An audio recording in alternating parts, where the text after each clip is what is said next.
Hello everyone, कैसे हैं आप सब। उम्मीद करता हूँ आप सब बहुत अच्छे होंगे और अपने घर में होंगे। तो आज हम अपना जो फर्स्ट चैप्टर है फिज़िक्स से रिलेटेड 9th क्लास में मोशन, उसके बारे में आज हम पढ़ेंगे। तो सबसे पहले हम बात करेंगे मोशन और रेस्ट की। तो मोशन क्या होता है? तो मोशन को समझने के लिए हमें चाहिए क्या, कोई भी, जैसे कि चलो आपको डायग्राम से समझाते हैं इसको। देखिए आप, जैसे कि हमारे पास ही कोई बॉल है, आप इसे कब रेस्ट या मोशन में कह सकते हैं? तो उसके लिए हमें क्या ज़रूरी है? हमें ज़रूरत है एक रेफरेंस की, यानी एक ऑब्ज़र्वर की। यदि हमारे पास एक ऑब्ज़र्वर है, उसके रेस्पेक्ट में यदि हमारे पास जो भी बॉडी है वो अपना पोजीशन चेंज नहीं कर रही है, तो हम बोलेंगे कि बॉडी रेस्ट में है। यदि वो बॉडी अपना पोजीशन चेंज कर रही है विद रेस्पेक्ट टू ऑब्जर्वर, तो हम बोलेंगे बॉडी मोशन में।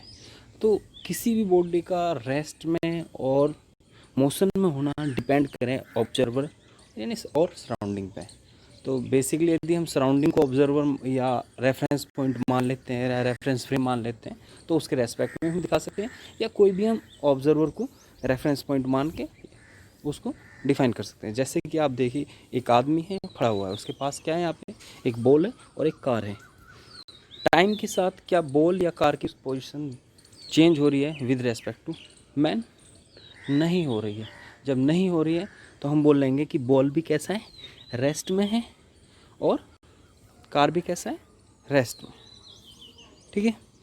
पर यदि किसी भी बॉडी का पोजीशन चेंज हो रहा होगा with respect to observer, then this is called the body is in motion. You can see in this diagram the position of ball and car is changed with respect to observer, means man, then car and ball are in motion. ठीक है. So what is the motion? An object said to be in motion if it change its position with respect to observer. ठीक है. तो इसके कुछ examples, आप कोई भी एग्जांपल दे सकते हैं दुनिया भर के। जैसे कि कोई चलती हुई कार आपके रेस्पेक्ट में, जब आप रुके हुए हैं, जैसे नहीं कि आप कार के अंदर बैठे हैं जो बोल देंगे। ठीक है। बस हैं, ट्रेन्स हैं, क्रिकेट बॉल है, मॉलिक्यूल्स हैं, सन है, प्लेनेट्स हैं, अर्थ है, गैलेक्सी है। तो सब चीज़ क्या है, मोशन में। और सबसे बड़ी बात है कि इस पूरी दुनिया में कोई भी चीज़ ना तो परफेक्टली रेस्ट में है, ना ही परफेक्टली मोशन में। क्योंकि रेस्ट और मोशन कुछ नहीं है, एक दूसरे ये रिलेटिव टर्म्स हैं। और जो रिलेटिव टर्म्स होती हैं उनको हम सीधा डिफाइन नहीं कर सकते। तो रिलेटिव टर्म्स का मतलब वो डिपेंड करें ऑब्जर्वर पे कि वो कैसी दिखाई देंगे। तो हम क्या बोलेंगे, rest and motion are relative.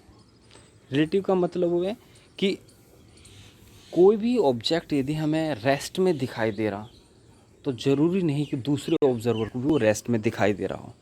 और कोई भी ऑब्जेक्ट यदि हमें मोशन में दिखाई दे रहा, ज़रूरी नहीं कि वो अदर किसी ऑब्जर्वर को भी मोशन में दिखाई दे। तो उसी के रेस्पेक्ट में, यानी हर बार जो आपके पास रेस्ट या मोशन है उसे डिफाइन करने के लिए आपके पास होना चाहिए क्या, एक ऑब्जर्वर। तो ऑब्जर्वर के रेस्पेक्ट में, यानी उसी ऑब्जर्वर को हम बोलें रेफरेंस पॉइंट। और उससे रिलेटेड यदि हम कोई कोऑर्डिनेट सिस्टम अटैच कर दें हैं, यदि हमारे पास कोई कोऑर्डिनेट सिस्टम लगा दें हैं, तो हम उसको क्या बोल लेंगे। जैसे कि हमने एक ऑब्जर्वर है हमारे पास और हम उसके साथ एक कोऑर्डिनेट सिस्टम अटैच कर दिया। ये लीजिए,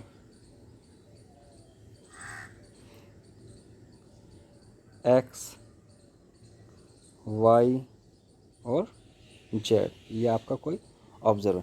तो जो आपने कोऑर्डिनेट सिस्टम अटैच करा, उसी को क्या बोलेंगे आप, रेफरेंस फ्रेम। यानी जिस फ्रेम के अंदर आप उसकी पोजीशन को डिफाइन करेंगे। ठीक है।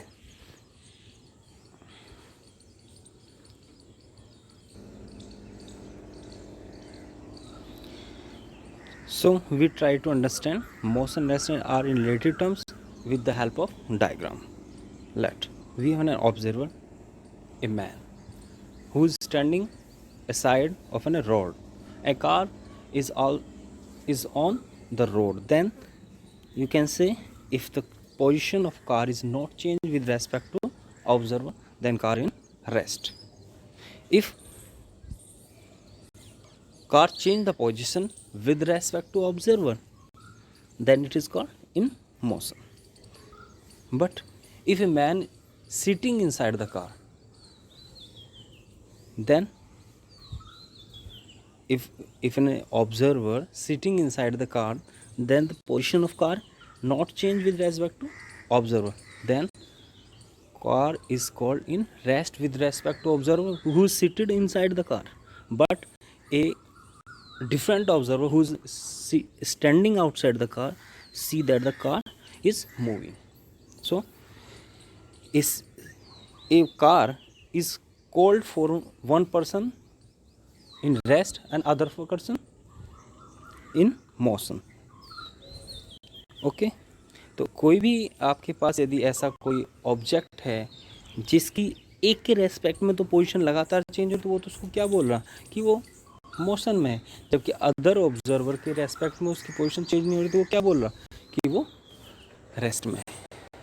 ठीक है, तो हम कभी भी बोलेंगे कोई बॉडी रेस्ट में है या मोशन में, तो वो डिपेंड करेगा कि ऑब्जर्वर कहाँ पे है। ऑब्जर्वर स्टेशनरी है या ऑब्जर्वर उस गाड़ी के साथ मोशन कर रहा। ठीक है, चलिए अब जैसे कि हम देखें दो कार हैं, दोनों एक साथ चल रही हैं, तो क्या होगा, मैन के रेस्पेक्ट में दोनों कार मोशन में, पर एक कार के रेस्पेक्ट में दूसरी कार कैसी है, रेस्ट में। If the velocity of both car is are same, if the velocity is not same, then one observer in one car is said the other car is moving. You can also see in this diagram the earth is also in motion. So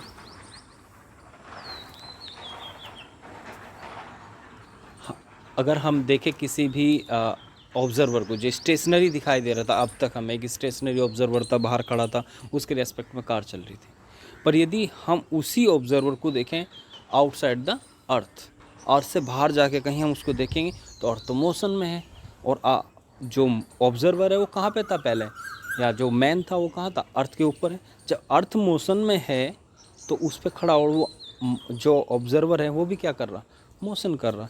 तो जैसे ही आपने reference point change करा, आप कहीं बाहर से देखना start हुई, वही चीज़ जो अब तक आपको रेस्ट में दिखाई दे रही थी जब आप अर्थ सरफेस पे थे, वही अब आपको मोशन में दिखाई देना स्टार्ट हो जाएगी। ठीक है, तो किसी भी जगह रेस्ट और मोशन को डिफाइन करना डिपेंड करेगा आपके ऑब्जर्वर या आपकी सराउंडिंग पे, जिसके रेस्पेक्ट में भी आप मोशन को ऑब्जर्व कर रहे वही सराउंडिंग हो जाएगा। ठीक है, थैंक यू।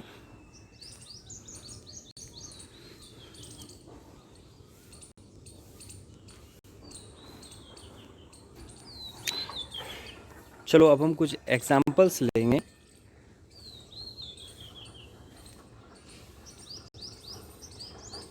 जिसके अंदर हम देखेंगे कि जो भी एग्जाम्पल हैं, जैसे कि कोई बॉडी है वो मूव कर रही है, तो मैं आपसे कुछ क्वेश्चन करूँगा, आप उनका आंसर मुझे कमेंट बॉक्स में देंगे मेरे यूट्यूब पे।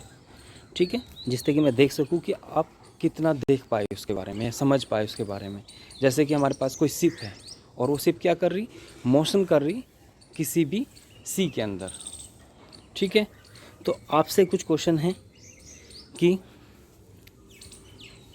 पहला अब देखते हैं, चलो कि आपको बताना है कि कोई शिप है और उस शिप के अंदर एक आदमी है जो क्या कर रहा, जो शिप के चलने के डायरेक्शन के अपोजिट डायरेक्शन में रन कर रहा है, चल रहा है। ठीक है, और दूसरा जो एक ऑब्जर्वर है बी, वो खड़ा होकर देख रहा है।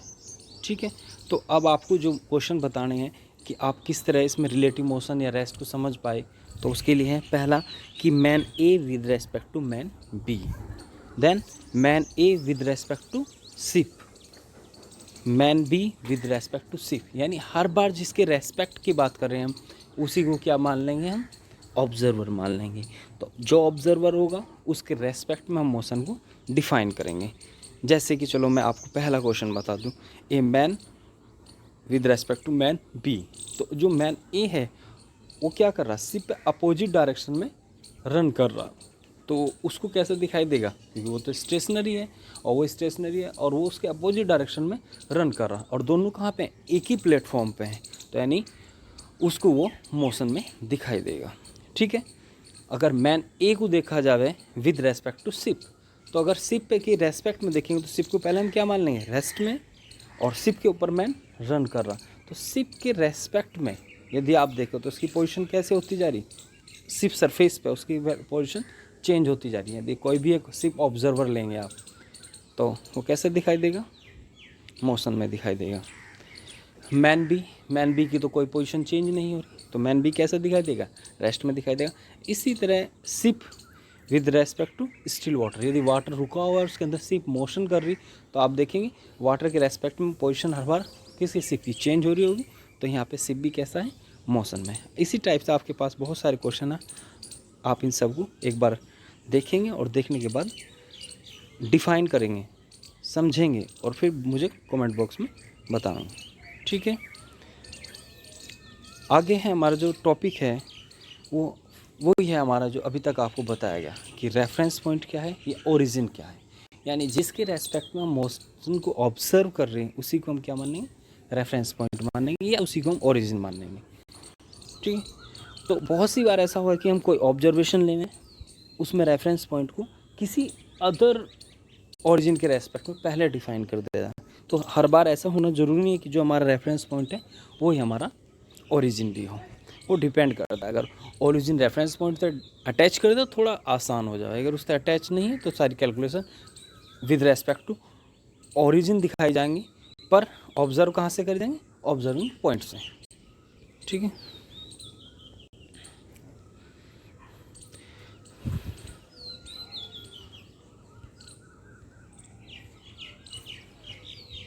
तो next topic is motion in straight line. तो स्ट्रेट लाइन मोशन किसको बोलेंगे हम, जब भी कोई बॉडी इस तरह मोशन करेगी कि उसका जो डायरेक्शन है और उसकी जो मतलब इसकी जो इनिशियल वेलोसिटी है और वो सदा कैसा रहेगा, एक ही डायरेक्शन में रहेगी, यानी वो जब मोशन कर रहा होगा इन वन डायरेक्शन या वन डायमेंशन। जब भी किसी बॉडी का मोशन वन डायमेंशनल होगा तो हम बोलेंगे कि बॉडी कैसी है, मोशन इन स्ट्रेट लाइन है। ओके।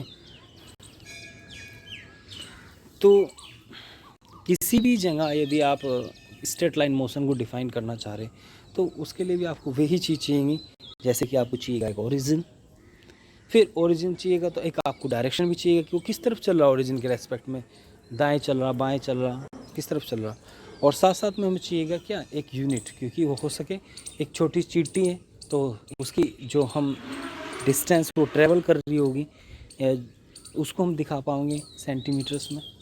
पर अगर आपके पास कोई हाई वेलोसिटी मूविंग बॉडी है तो हमें क्या ज़रूरत पड़ेगी, कोई बड़ी यूनिट की ज़रूरत पड़ेगी। तो किसी भी जगह यदि हम मोशन दिखाना चाह रहे तो उसके लिए हमें चाहिए उसकी ओरिजिन चाहिए, यानी ऑब्जर्विंग पॉइंट चाहिए, साथ साथ में हमें यूनिट चाहिए और साथ साथ में हमें डायरेक्शन चाहिए। ठीक है। तो इसके लिए हमने एक स्केल दिखाएंगे, अगर इसके लिए अगर हम कहीं भी रिप्रेजेंट करना चाह रहे हैं स्ट्रेट लाइन मोशन को तो उसके लिए हम यूज़ करेंगे नंबर लाइंस, और नंबर लाइंस के हेल्प से हम उसको रिप्रेजेंट करेंगे, तो उससे रिप्रेजेंट करना थोड़ा आसान हो जाएगा और समझना भी आसान हो जाएगा। तो देखें यदि हमारे पास कोई भी एक लाइन है, जो अभी तक आपने लाइन पढ़ी हुई मैथमेटिक्स में, तो हमारे पास यदि कोई लाइन है उस पर हमने कोई ऑब्जर्वर या ओरिजिन मान लिया 0, तो उसके दाएं जब हम चलेंगे तो सब पॉइंट कैसे होंगे, पॉजिटिव होंगे, बाएं चलेंगे तो सब पॉइंट कैसे होंगे, नेगेटिव होंगे। ठीक है।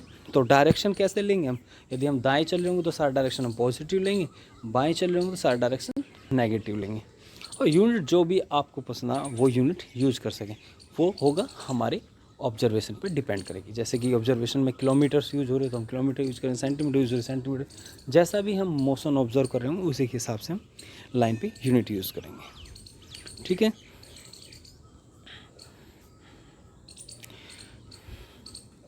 अब नेक्स्ट, क्योंकि अगर कोई बॉडी मोशन कर रही होगी तो वहाँ पे टाइम भी ज़रूर होगा, क्योंकि यदि कोई बॉडी मोशन करेगी तो हम उसके मोशन को डिफाइन करें in the terms of with respect to time, sorry.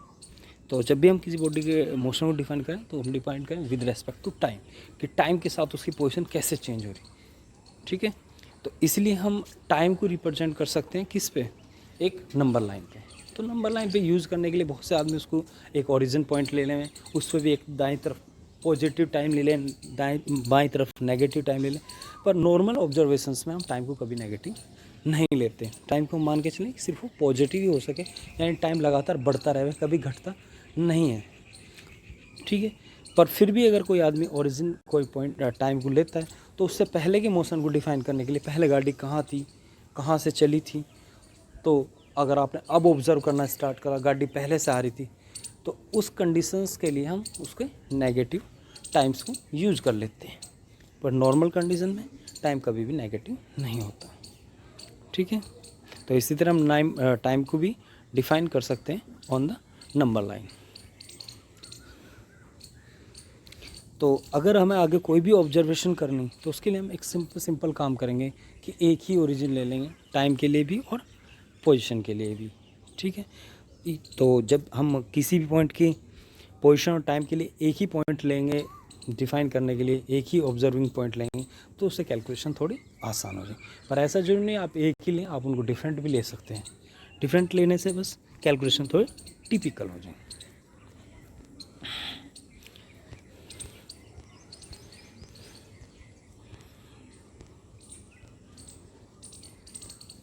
तो सबसे पहली बात आई अब हमारे पास डिस्टेंस। अब तक हमने पढ़ा था पोजीशन के बारे में, अभी हमने पढ़ा टाइम के बारे में। तो डिस्टेंस क्या है? जब आप नंबर लाइंस पे देख रहे थे कि कोई बॉडी है और वो क्या कर रही है, एक ऑब्जर्वर के रेस्पेक्ट में मोशन कर रही है। जब वो मोशन कर रही होगी तो वो कुछ ना कुछ डिस्टेंस, वो एक पॉइंट से दूसरे पॉइंट पे जा रही है, वो अपनी पोजीशन चेंज कर रही होगी। तो उस पोजीशन चेंज के बीच में जो टोटल लेंथ वो ट्रेवल करेगी उसी को हम क्या बोलेंगे, डिस्टेंस, ठीक है। तो distance travel by in body is the actual length of the path covered by it irrespective of the direction in which the body travel. यानी इसमें हम डायरेक्शन को कुछ खास ध्यान नहीं रखेंगे, सिर्फ देखेंगे उसने टोटल पाथ कितना ट्रेवल करा। तो डिस्टेंस क्या है, टोटल पाथ ट्रेवल, ठीक है। इसलिए हम डिस्टेंस को क्या मान के चलेंगे, क्योंकि इसमें डायरेक्शन का कोई इफेक्ट नहीं होता, इसलिए हम इसको मान के चलेंगे। मान के क्या होगा, ये एक स्केलर क्वांटिटी होगा। तो डिस्टेंस क्या है, एक स्केलर क्वांटिटी है। इसकी यूनिट क्या होगी, तो यूनिट होगी इसकी मीटर। वो अलग अलग जगह आप यूज कर सकते हैं, पर जो ऐसा यूनिट है वो उसकी क्या है, मीटर है। वो तो आपके ऑब्जर्वेशन पर डिपेंड करेगा। अगर आपकी छोटी ऑब्जर्वेशन आप सेंटीमीटर भी यूज़ करेंगे, बड़ी ऑब्जर्वेशन किलोमीटर भी यूज़ करेंगे, पर आपके से यदि ऐसा ही यूनिट पूछी जाएगी तो वो होगी मीटर, ठीक है। तो इसके लिए मान लिया ये कोई चुन्नू है, इसने कोई पाथ ट्रैवल करा, ठीक है, 5 किलोमीटर, और उसके बाद इसने अपना रास्ता मोड़ दिया और उसे मोड़ने के बाद में 2 किलोमीटर ट्रैवल करा। तो यहाँ से यदि मैं पहले पॉइंट को यहाँ पे ए मान लूँ और जहाँ पहुँचा उस पॉइंट को बी मान लूँ, तो इसने टोटल कितना डिस्टेंस ट्रैवल करा। तो इसने पहले 5 किलोमीटर और फिर 2 किलोमीटर, टोटल पाथ जो इसने ट्रैवल करा वो कितना है, 7 kilometre. So the distance travel by the Chunnu is 7 kilometre, ठीक है। चलिए, अगर चुन्नू सीधा चलता रहे, 5 किलोमीटर सीधा जाए फिर 5 किलोमीटर वापस आए, ठीक है। तो चुन्नू ने 5 किलोमीटर जाना और 5 किलोमीटर वापस आना, तो टोटल पाथ कितना ट्रैवल करा। शुरुआत में वो एक तरफ गया और फिर वापस आया, तो उसने जो टोटल पाथ ट्रैवल करा वो कितना था, 5 किलोमीटर जाना और 5 किलोमीटर वापस आना, यानी 10 किलोमीटर। तो डिस्टेंस ट्रैवल इज़ 10 किलोमीटर, ठीक है। तो next is displacement. Displacement is, यदि हम किसी बॉडी के लिए भी डिस्प्लेसमेंट को डिफाइन करेंगे तो डिस्प्लेसमेंट होगा shortest distance between the initial and final position. यानी फाइनल और इनिशियल के बीच का जो शॉर्टेस्ट डिस्टेंस होगा, ठीक है, वो डिस्टेंस जो कम से कम होगा उसी को हम क्या बोलेंगे, डिस्प्लेसमेंट। तो जब इसके अंदर हम जब शॉर्टेस्ट की बात करेंगे तो यहाँ हर बार हमें डायरेक्शन की बात भी करनी पड़ेगी। जब डायरेक्शन की बात आएगी तो जो डिस्प्लेसमेंट है वो क्या है, एक वेक्टर क्वांटिटी है। यूनिट इसकी कैसी है, डिस्टेंस की तरह ही है, ठीक है, क्योंकि ये क्या है, शॉर्टेस्ट डिस्टेंस है। तो इसकी जो यूनिट है वो है मीटर, ऐसा यूनिट, ठीक है। तो इसको भी देख लें, चुन्नू की हेल्प से। तो चुन्नू चला, उसने फिर टर्न लिया। अब देखिए, यदि हम यहाँ पे देखें चुन्नू के चलने में ए से बी तक जाने, उसने जो टोटल डिस्टेंस चला था वो 7 किलोमीटर था, पर क्या उसने डिस्प्लेसमेंट भी 7 किलोमीटर होगा। तो यदि हम यहाँ से शॉर्टेस्ट डिस्टेंस देखने की कोशिश करेंगे तो शॉर्टेस्ट डिस्टेंस क्या होगा, जो इनिशियल और फाइनल पॉइंट को मिला रहा होगा, यानी इनिशियल और फाइनल पोजीशन को मिला रहा होगा। ठीक है, तो ये जो डिस्टेंस होगा शॉर्टेस्ट, उसी को हम क्या बोलेंगे, डिस्प्लेसमेंट। वो कितना होगा तो आपको निकालना पड़ेगा। ठीक है, कितना होगा, उसके लिए हम पाइथागोरस भी यूज कर सकते हैं। उसके लिए हम पहले परपेंडिकुलर ड्रॉ करना पड़ेगा, थोड़ा अलग सिस्टम लेना पड़ेगा, या सीधा फीटी रख के हम उसको मेज़र कर लेंगे। तो यहाँ पे सीधा मेज़र है, तो इसकी वैल्यू कितनी है, 6.57 किलोमीटर। ठीक है, अब अगर चुन्नू सीधा एक रास्ते पे गया, पहले वाला केस, फिर वापस आया, तो 5 किलोमीटर वो गया और 5 किलोमीटर वापस आया। डिस्टेंस चला कितना, 10 किलोमीटर, पर शॉर्टेस्ट डिस्टेंस, यानी distance between the initial and final position, because the initial and final position are same, so the total displacement is 0। Next for ball. अगर आपने कोई बॉल फेंका और वो उछलता हुआ एक पॉइंट से किसी पॉइंट तक पहुंचा, तो उसने जो टोटल पाथ ट्रेवल करा ए से सी तक, सी से बी तक, वो टोटल क्या कहलाएगा उसका, डिस्टेंस। पर डिस्प्लेसमेंट क्या होगा, ए और बी को मिलाने वाली एक सीधी लाइन, यानी शॉर्टेस्ट डिस्टेंस। ठीक है, तो सबसे पहली चीज़ क्या है, displacement is a vector quantity. और जो यूनिट ऑफ डिस्प्लेसमेंट है वो कौन सी होगी, जो यूनिट ऑफ डिस्टेंस है, यानी जो लेंथ की है, तो unit of displacement is metre, ऐसा यूनिट, बट अदर में भी चेंज। ठीक है, तो अभी आपने देखा कि जब कोई आदमी एक पॉइंट से चला था, चुन्नू चला था एक पॉइंट से, फिर वापस आया था, तो शुरुआत में जब वो गया, यानी जब वो दाईं तरफ चला और ऑब्जर्वेशन पॉइंट से या ओरिजिन से, तो उसे हमने क्या लिया, पॉजिटिव डिस्प्लेसमेंट। पर यदि वो उससे बाईं तरफ चलेगा या उसकी तरफ चलेगा, तो उसे हम लेंगे नेगेटिव डिस्प्लेसमेंट। तो चुन्नू का 5 किलोमीटर जाना +5 मीटर, वापस आना -5 मीटर, तो टोटल डिस्प्लेसमेंट कितना हो गया, 0। सो तो डिस्प्लेसमेंट में be positive, may be negative और 0, but distance never be negative.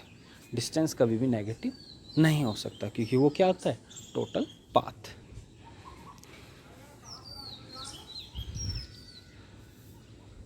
तो इससे हम क्या पता लगाएंगे कि किसी भी गिवन टाइम के लिए यदि हम देखें कोई बॉडी मूव कर रही, तो उसके लिए जो डिस्टेंस है वो डिस्प्लेसमेंट के इक्वल हो सकता है, उससे ज़्यादा हो सकता है, पर कभी भी डिस्प्लेसमेंट से कम नहीं हो सकता।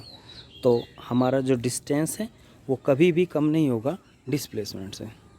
ठीक है,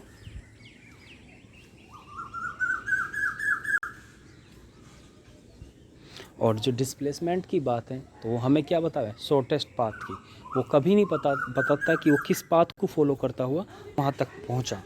तो जो डिस्प्लेसमेंट है वो पाथ के बारे में कोई इन्फॉर्मेशन नहीं देता। The displacement of the particle between 2 point is a unique path which can take the particle from the initial to final position.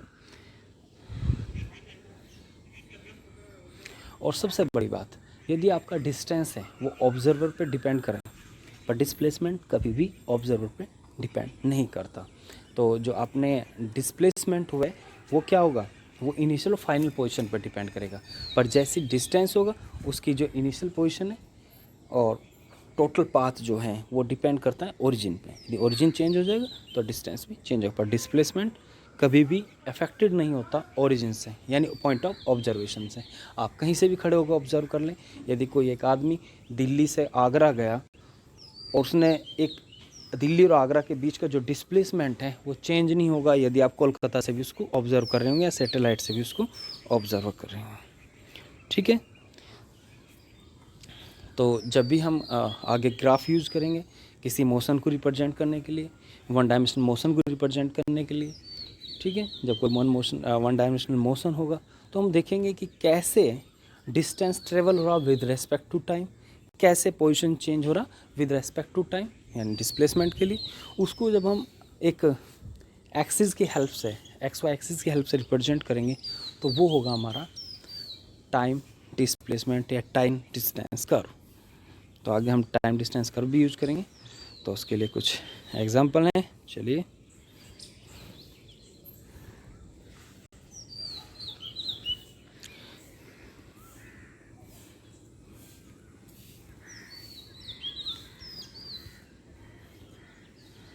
तो इसके बाद आपके हमारे पास कुछ क्वांटिटीज़ की बात आई। तो असलियत में बात आती है स्केलर क्वांटिटी, वेक्टर क्वांटिटी। असलियत में क्वांटिटी से मतलब क्या है? यहाँ मतलब है किसी फिजिकल क्वांटिटी से। फिजिकल क्वांटिटी यानी वे फिजिकल फेनोमिनाज जो मेजरेबल हैं। तो इस दुनिया में फिजिकल फेनोमिना बहुत टाइप के हैं, पर कुछ ही फिजिकल फेनोमिना ऐसे हैं जिनको हम डायरेक्ट या इनडायरेक्ट फॉर्म में क्या कर सकें, मेज़र कर सकें। तो जितने भी मेज़रेबल हैं वे सब क्या हैं, फिजिकल क्वांटिटी हैं, और जो मेज़रेबल नहीं है वे क्या, फिजिकल क्वांटिटी नहीं है। तो उन फिजिकल क्वांटिटीज़ में जिन फिजिकल क्वांटिटी को रिप्रेजेंट करने के लिए हमें डायरेक्शन को भी बताना पड़ता है, ज़रूरत पड़ती है हर बार, वे सब कहलाती है वेक्टर क्वांटिटी। पर जिन क्वांटिटीज़ के लिए हमें डायरेक्शन की ज़रूरत नहीं होती है वे होती हैं हमारी स्केलर क्वांटिटी। जैसे किसी का टेम्परेचर, यदि हम किसी के टेम्परेचर को डिफाइन करना चाह रहे हैं तो क्या हमें ज़रूरत पड़ेगी कि उसका टेम्परेचर इस डायरेक्शन में है कि उस डायरेक्शन में, यानी टेम्परेचर रिप्रेजेंट करने के लिए हमें कभी भी ज़रूरत नहीं पड़ रही डायरेक्शन की। तो ये क्या होगी, एक तरह की स्केलर क्वांटिटी, ठीक है। पर यदि हम वेक्टर की बात करें, डिस्प्लेसमेंट की बात करें, तो हर बार डिपेंड करेगा कि डिस्प्लेसमेंट ए से बी है या बी से ए है, क्योंकि दोनों कंडीशन में वहाँ पे साइन चेंज हो जाएगा। यदि कोई बॉडी ए से बी जा रही और ए ऑब्जर्वर है तो पॉजिटिव दिखाई देगी, यदि ए ही ऑब्जर्वर बॉडी बी से ए आ रही तो वो नेगेटिव दिखाई देगी। तो यहाँ पे डायरेक्शन बहुत बड़ा रोल रखता है, तो इसलिए हम क्या करेंगे, वेक्टर क्वांटिटी के अंदर एक डायरेक्शन होता है, ठीक है।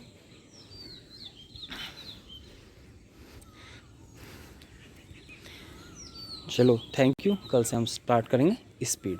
आप, मैं कुछ क्वेश्चन भेजूँगा आपको इसी से रिलेटेड, डिस्टेंस और डिस्प्लेसमेंट से, आप उन्हें सॉल्व कीजिएगा और फिर उसके आंसर मुझे भेजिएगा, ठीक है। Thank you.